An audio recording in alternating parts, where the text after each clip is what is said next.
কম খরচায় ব্যারাকপুর টু দীঘা ভ্রমণ।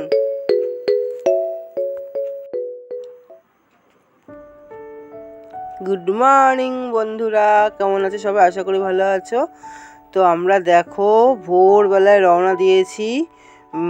আমরা যাচ্ছি দীঘা, বাসে যাব। তো ব্যারাকপুর স্টেশনে চলে এসেছি। দেখো অন্ধকার, আমরা 4:30 চলে এসেছি।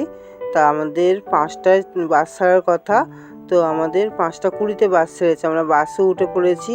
কি অন্ধকার ছিল, আমরা যখন এসেছিলাম সেরকম কেউ ছিল না। তো আস্তে আস্তে সব লোকজন উঠছে। এই প্রথম আমরা যাচ্ছি দীঘায় কম খরচে। দেখো বাসে যাচ্ছি, থাকা খাওয়া তোমাদের সাথে পুরোটাই শেয়ার করব। পুরোটা দেখো, আশা করি খুব ভালো লাগবে। আমাদের বাসটা ছিল একদম কম টাকার মধ্যে। আমরা যাচ্ছি, যেহেতু আমরা ঘুরতে যাচ্ছি, তাই হঠাৎ করে প্ল্যান করে চলে গেলাম দীঘা।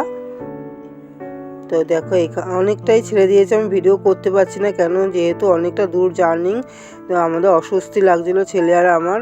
তো সেরকম অসুবিধা হচ্ছিল না, কিন্তু খুব ঠান্ডা হাওয়া দিচ্ছিলো। এখানে দেখো কাঁথিতে নেমেছে, আগে কোলাঘাটে একবার করেছিল, তারপরে কাঁথিতে, তারপরে তো আমরা দীঘা চলে যাব। এখানে খুব ঠান্ডা হাওয়া দিচ্ছিল।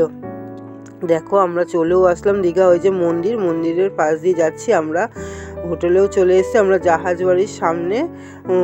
জাহাজবাড়ি থেকে একটু ভেতরে অপোজিট সাইডে আমরা হোটেল নিয়েছি, হোটেল প্যালেস ইন। এটার নাম্বারটাও দিয়ে দিলাম। কম খরচের মধ্যে হোটেলটা বেশ মোটামুটি ভালোই ছিল।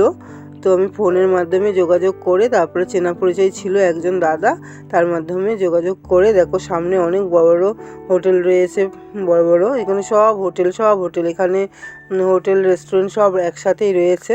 তো আমরা এই হোটেলে আছি 202 নম্বর রুমে। তো আমরা একটু ফ্রেশ হয়ে নিয়ে তারপরে বেরিয়ে পড়ব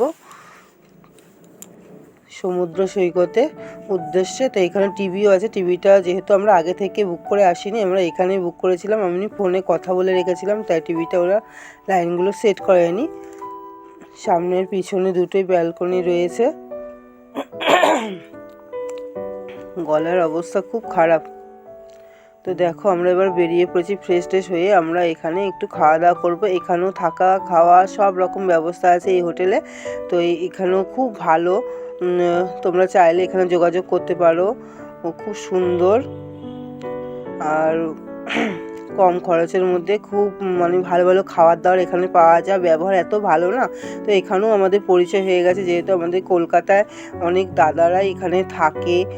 তারপরে হোটেলেরও কিছু দাদার সঙ্গে পরিচয় হয়ে গেছে। এখানে দেখো নিরামিষ ভেজ থালি নিয়েছি আমরা।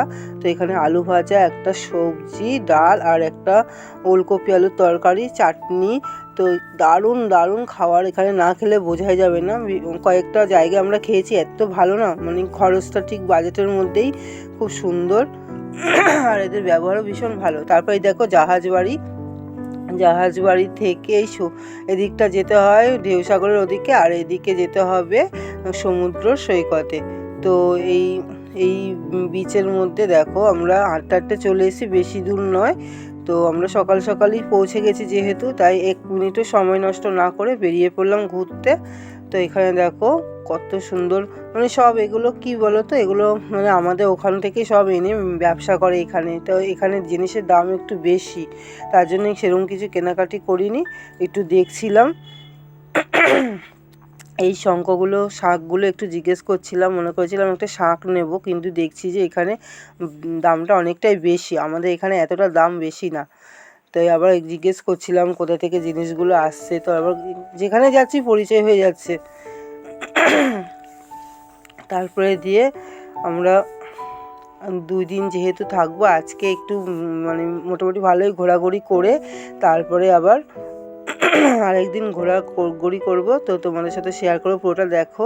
ভিডিওটা ভালো লাগলে অবশ্যই লাইক কমেন্ট শেয়ার করো। দেখো আমরা চলে এসেছিলাম সমুদ্রে। তো এখানে তখন আমাদের 11টার মতো বাজে।